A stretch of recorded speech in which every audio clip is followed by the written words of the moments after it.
Hello there. I was supposed to be writing a review of Agricola, or Creatures Big and Small, but I got distracted by this tiny wooden horse. I mean, just look at it. Just look at it.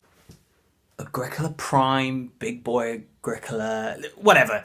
Agricola came out in 2007 and it is a beast. In it, you play as a farmer and their spouse, you manage livestock, growth of your farm, growth of your family, trading, and a whole lot more.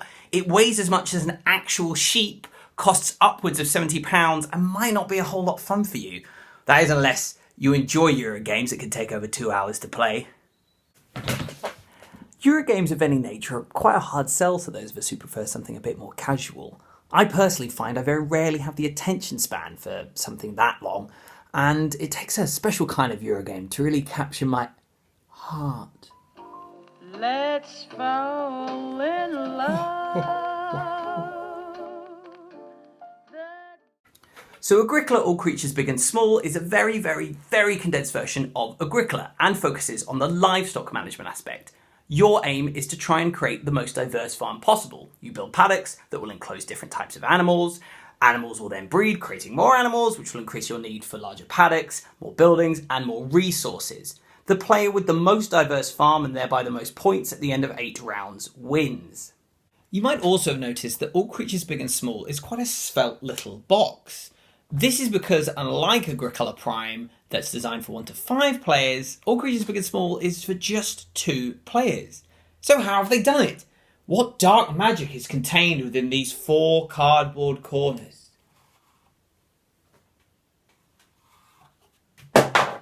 Whilst regular Agricola isn't necessarily for me, I can recognise that it's still a very well-designed game. Agricola, All Creatures Big and Small builds upon this foundation and doesn't fix that which isn't broken. Most importantly, it mimics the central board of its predecessor. Through this board, players use their 3 worker pieces to determine which actions they're going to be taking. This is great for a multitude of reasons that I'm going to list now.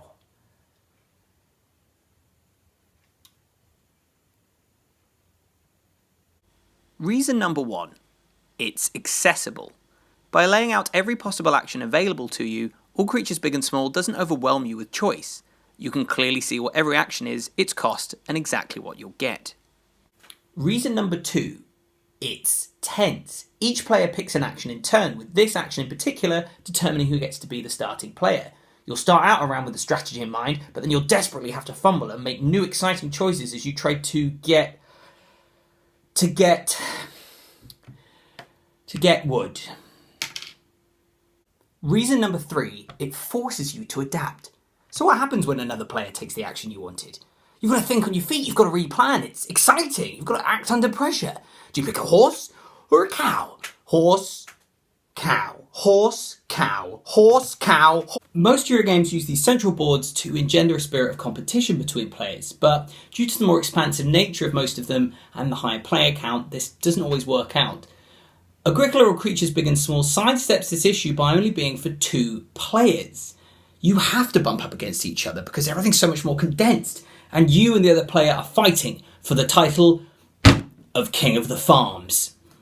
And this here is your realm, or more commonly known as your player board. You'll start off with a single section and a tiny little cottage that can fit just 1 animal inside. Why not put this little cow in there? Although that might be milking it, really. Milking it. Anyway, you can use these fences to enclose additional sections of land to create paddocks in which you can place further animals.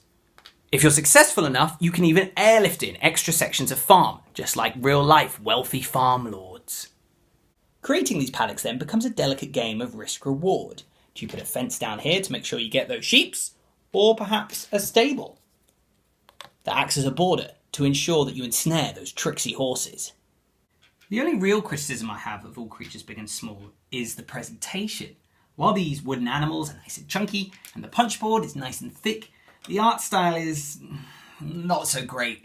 Eurogames tend to get away with this a lot for some weird, inexplicable reason. I mean, just look at this guy's face.